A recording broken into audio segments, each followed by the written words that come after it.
these Datelines and these 2020s shows and stuff like that, they seem to be endless, and they're very similar. You have all these things, these judges and these stuff, and hearing these cases and this horrible dysfunction of human interaction and activity that's based off of totally illogical circumstances of human interaction, based off of manipulation through economics and stuff. And so when you sit and you watch this stuff, it's just mind-boggling. No wonder the stuff is so just insane. I sat and I watched this thing with Tanya and Dave on there. They're Turn It Up World, and they go around in a RV, and they got like 200,000 subscribers and stuff, and then they get a lot of money and stuff for advertising, so they can drive around in an RV, and that's how they make their money.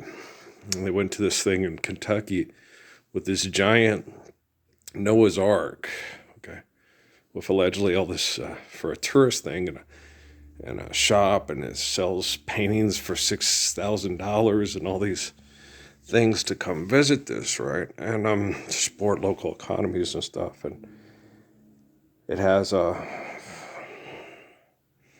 they replicated this big giant ark. I don't know what a cubic is, and I don't know how big they are. But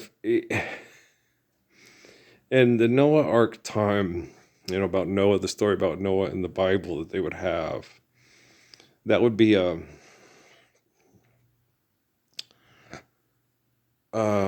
event that would be of communications that this was going to happen, and to build like a boat that would be like your floating barn, and put your animals in there and your family, and then it would wash you somewhere else, then you'd turn up somewhere else, because technically you couldn't have enough rain to cover up the whole world, and then the earth start to come back, and then be able to try to help repopulate. And the way the animals, that would work is like, okay, how would the kookaburra up in Australia, it would fly, okay, but the dove with the branch, and what about all the dinosaurs that you guys are sitting there looking at that thing and looking at that and all that resources and all that money and all that mythology, and they're making money off of that mythology, and you're looking at it as it's particularly disturbing. But so is Dateline in 2020. And so is people riding around in attack helicopters in body armor and shooting each other, and then coming up with stories for entertainment with it. Is fuck. That's all I gotta say, is just fuck. It's just so disturbing. And when you're younger and you're thrust into this society and this bad, developmental brain activity, I've always been an intelligent person, empathetic and stuff, and I never thought I would be the one that was the focal point of correcting all this bad brain activity and getting us back to the understanding of the application of physics of the Lord's Prayer, and then getting people to focus on the perfection of the faith of Psalms and the wisdom of Proverbs to sustain it. I always had kind of a knowing, because I knew since I was young that I was going to be this, what they say is a very famous person. And I don't really see it as famous. I mean, I think it's more of people have to know who he is. Okay. Like Jesus. People have to know who he is to live in a humble and faithful way, so we're not distracted by these political ads, raise billionaires' taxes and Okay, money's not real. Forgive debt and trespass, love one, turn from peace. And that we still have this kind of dialogue, that people are still doing a lot of this stuff. And I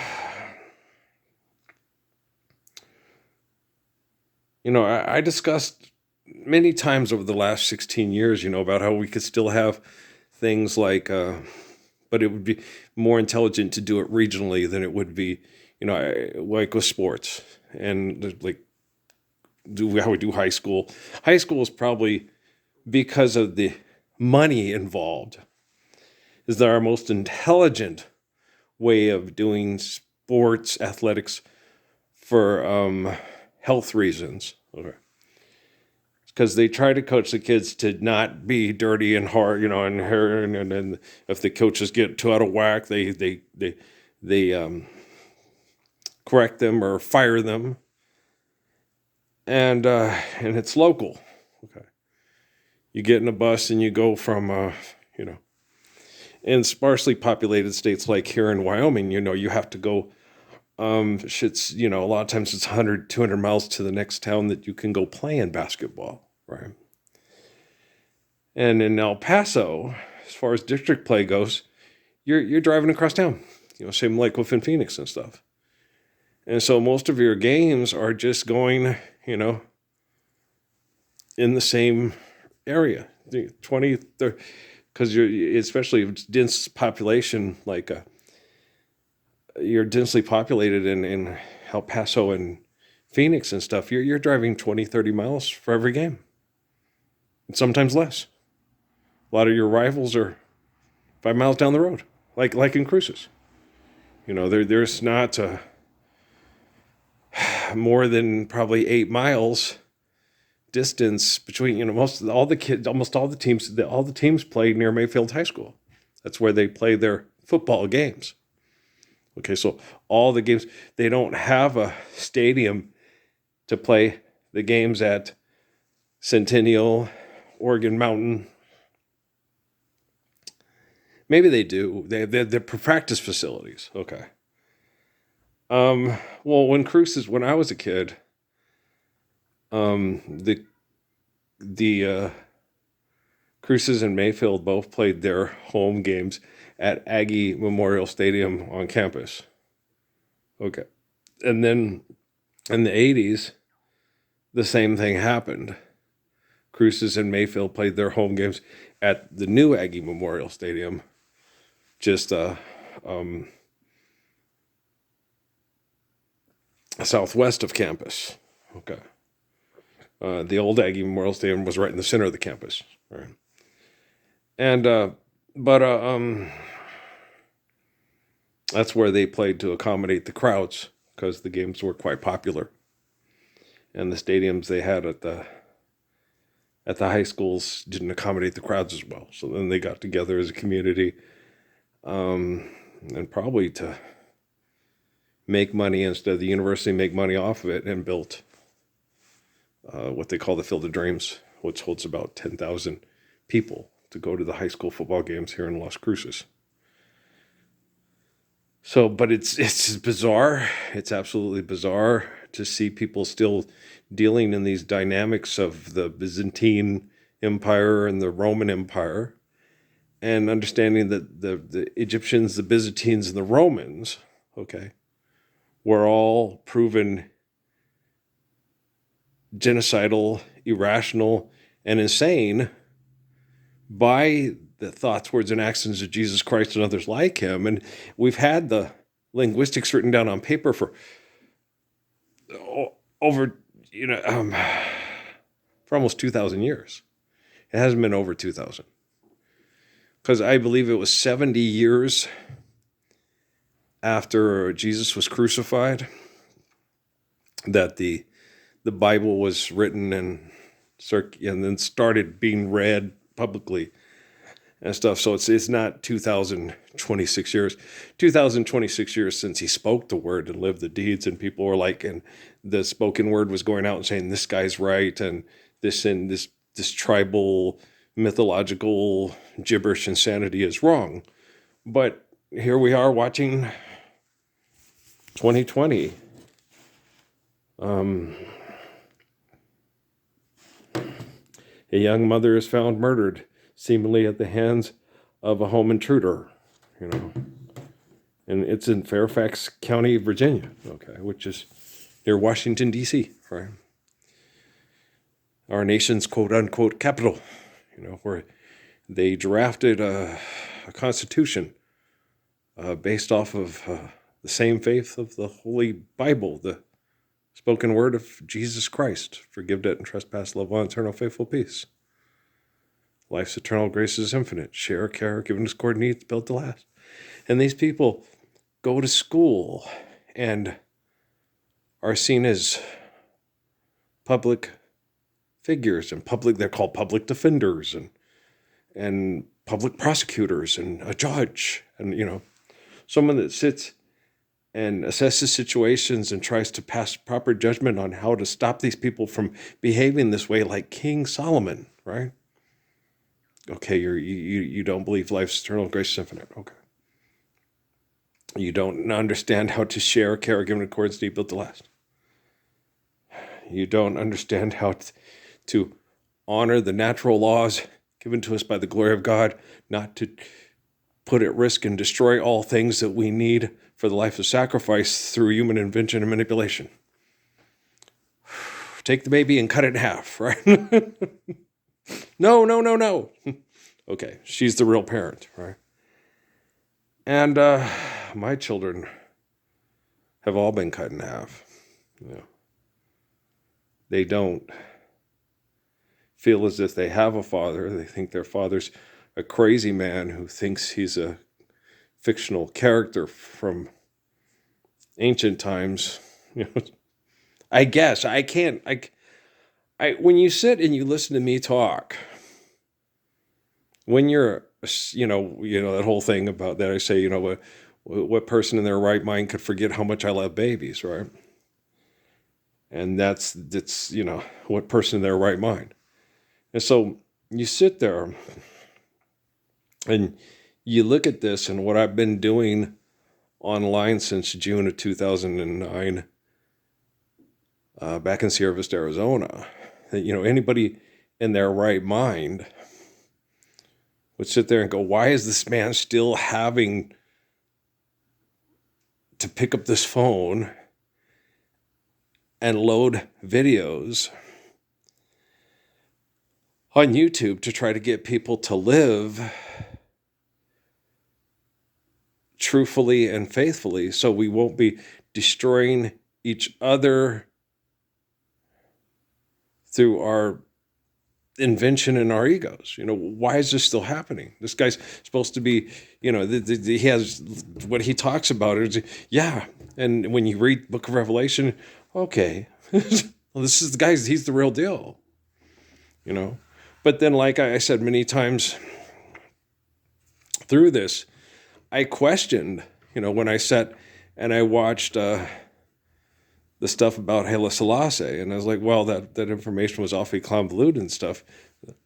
Well, you know, not a lot of people are going to understand the prophecy and the beauty of his life and what he tried to restore was grossly corrupted and manipulated by the covert ops of military units that have a sore willy in to this day.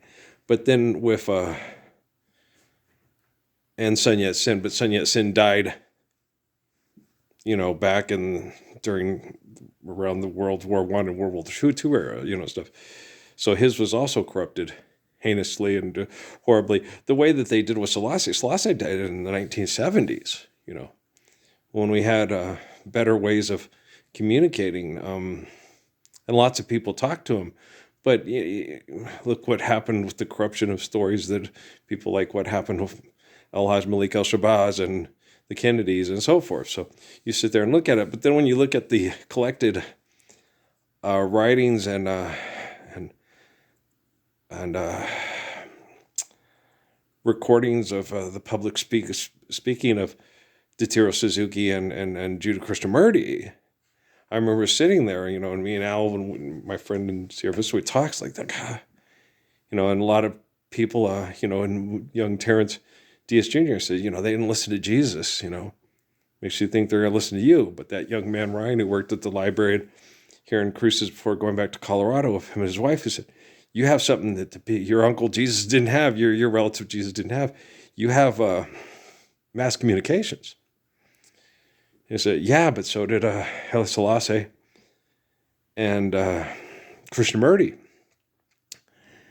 And, they were just recent, 1970s, and one died in the 1980s. And the corruption of, with Sun Yat-sen, and I understand how manipulative and abusive the Japanese government was with our beloved Mr. Suzuki, but that you got to understand that the Japanese government was drafted and put into how they're supposed to do their economic structure and stuff by the United States.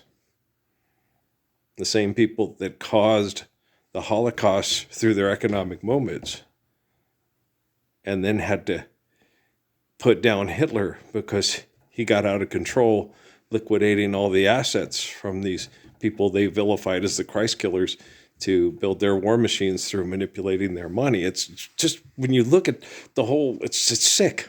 It's sick. And the horrible thing with the United States, where I was born, I don't consider myself an American. Okay. I am not a product of the loins of America Vespucci. Okay. So I don't consider myself an American. I consider myself a human being who's the product of sexual reproduction between a man named Ralph Earl Parsons and a woman named Mary Ann Murphy. Okay. That's who I consider myself. Okay. I am not the product of an Italian explorer who went looking for new worlds to, quote, explore and conquer through imperialism and tribalism, through aristocrats and violent sex cult, aggressive people. Okay. I come from more of people that got in boats to get away from people like that. And that's for sure. My dad came from pioneers and people that tried to get away from the aggressive, abusive aristocrats and landholders in England. And my mom, comes from poor people, be British or Irish, whatever the DNA tests say, I don't really care. And my grandma Kramer, which means Jewish peddler in Germany, fled Germany during the time preceding the Holocaust. Okay. Because with her name and their cookbooks and other things to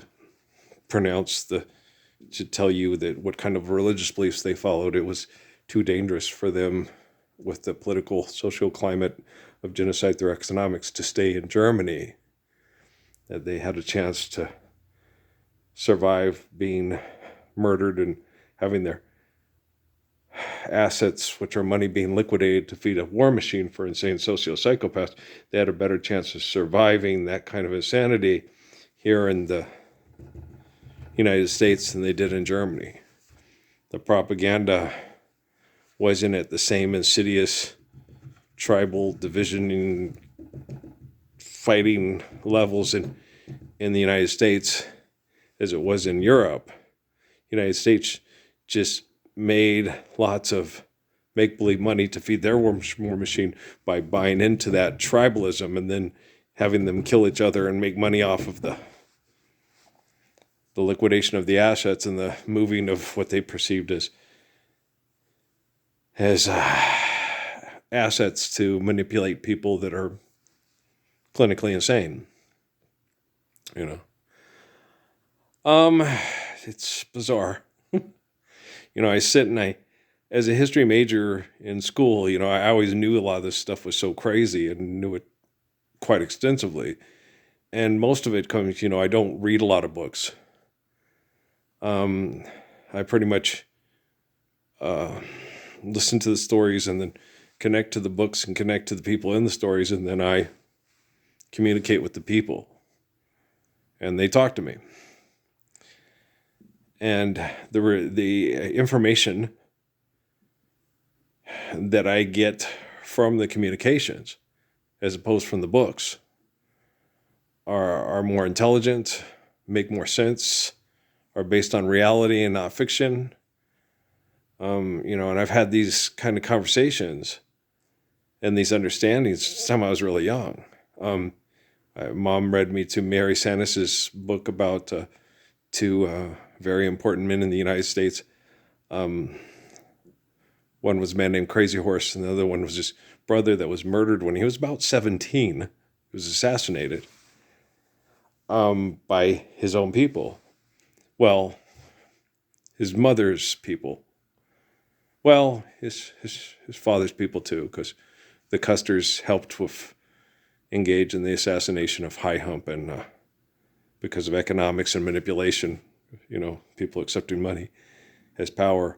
The Custers were involved in the assassination of High Hump to assassinate Little Hawk, because he was considered the most dangerous native person to the manifest destiny of the United States military and government in that region. He was considered just as dangerous, if not more dangerous, than Tecumseh. So he was, but that's who I talked to in prayer when we moved to Wyoming when I was a kid. We had long, extensive, intelligent talks. It wasn't hard to believe because it was different time then. It was just, wow,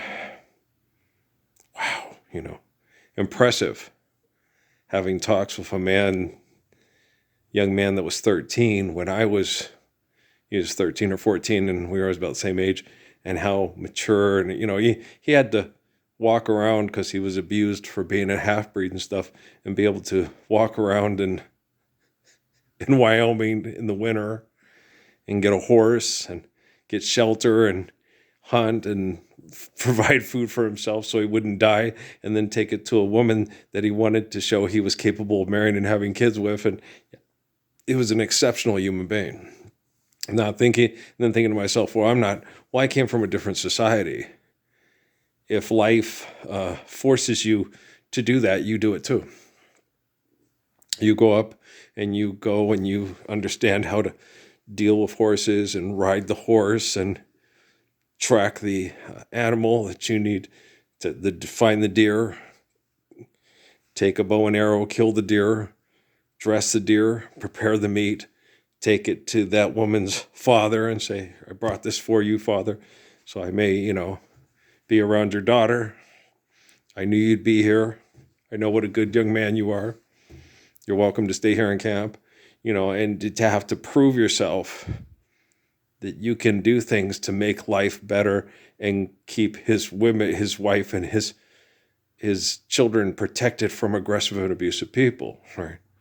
So I think I know for hundreds of thousands of years, people have been like this and been capable of doing this from the time they hit puberty, because you had to, okay? And so I had very impressive and beautiful conversations with this young man that was assassinated by the time he was 17, because people like George and Tom Custer, their political, social, economic ambitions for looking for gold in all the wrong places and all this insanity were threatened by his faithful love, his intelligence and reason in protecting children from ambitious, insane people like them. And you can see why, to me, Little Hawk and Crazy Horse are two of the most important men in U.S. history, as opposed to people that get together in buildings and discuss people's lives through false conceptions of ownership of human invention and manipulation of people's lives through human invention and delusions of grandeur through written and spoken word agreed to by people that see themselves as human power and authority over their lives with abuse. You know what I'm saying? It's been a very intense conversation. Seems quite abstract. It would seem quite abstract to people that aren't capable of understanding the way my mind works to try to help people understand eternity better than Purina and Recimta and heart medicine commercials and shit. Heart health, they had the thing of Amy Grant. She said just the number 3 killer in America is, or the number 1 killer in America is heart disease. No, the number 1 killer in America is selfishness. Okay? People die early from sickness and crime and abuse and murder because of selfishness, human selfishness. The number 1 killer in America, not just America, the world, is human selfishness. You know, Jiddu Krishnamurti and the scientist, you know, you haven't heard all this, you as a human being, why don't you change? Right? Okay, guys, I love you. We'll talk later. I'll probably talk to you tomorrow. I'm thinking about going to bed here after this one loads. Okay, I'll try to watch the weather report here. That's usually, I feel like, the only living boy in New York because I get the news I need from the weather report. All right, guys, I love you. All right, we'll talk tomorrow. Peace out.